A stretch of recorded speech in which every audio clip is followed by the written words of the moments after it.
What's up guys, Dan Moss Jr. here, and I wanted to make this video because I had a few people reach out to me after posting my video yesterday about testing out all the different cold plunges and the sizes, trying to find the right size for me.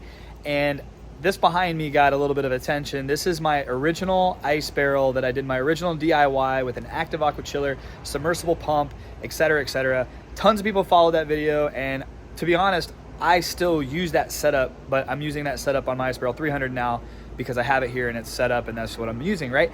So I have Polar Monkey's cold plunge here. I don't know if this video is going to be helpful for anybody, but I just want to explain what I've done here. So if it is helpful, then that's great.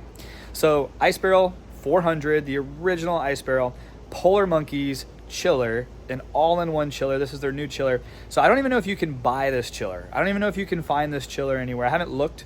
So this isn't, I'm not gonna have links to this chiller in the description. If you want to find a chiller, an all-in-one chiller, and do this setup, you can, but this is what I've done. Let me just get to it.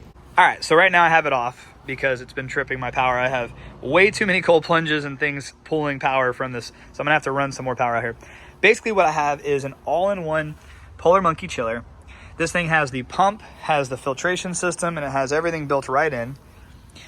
On the back side here of this chiller, there's an outlet where the water goes out back into the plunge, and then there's an inlet with a pre-screen in there so it keeps any of the debris from going through the components. It's a pretty cool setup. It's very simple. You can use an app, but once again, I don't know if you can even buy this chiller without buying an entire Polar Monkey setup. So what I've done is I've taken the hoses and I've literally just connected them to the ice barrel 400. The cool thing is you got the spigot at the bottom here.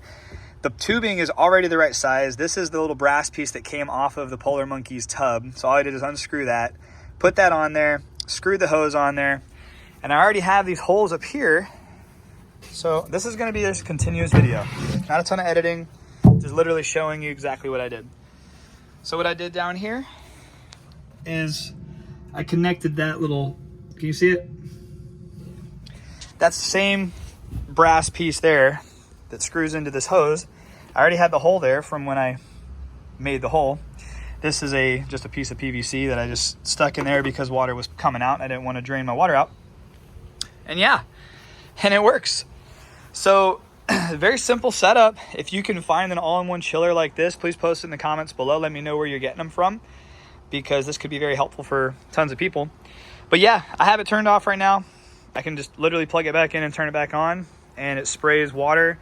It cycles the water. It actually was cooling the water very fast. So I was pretty impressed. But once again, I have a lot of setups out here, so I don't know if I need another one. So that is what I did. I just wanted to show you guys that. If you have any questions, post them in the comments below. So that's it guys, super simple. If you can find an all-in-one chiller that comes with the hoses just like this, literally you just have to drill one hole in at the top. It'll connect right down to the spigot at the bottom of the 400. You can do the same setup on the 300. It's already got the holes pre-made. So you just got to find the right adapter to just screw right in there, which is super, super easy. Pretty much every adapter that I've used, I've just ordered on Amazon. Very few you'll need to actually go to a hardware store to find. So it's a very easy setup. If you have any questions, if you want to follow this, if you want me to make a more detailed video on this setup, or if you want me to do some research and try to find a place where you can get an all-in-one chiller like this for your setups, just let me know in the comments below and I'll do it for you guys. Hope you all have a great day. I'll see you in the next video. God bless.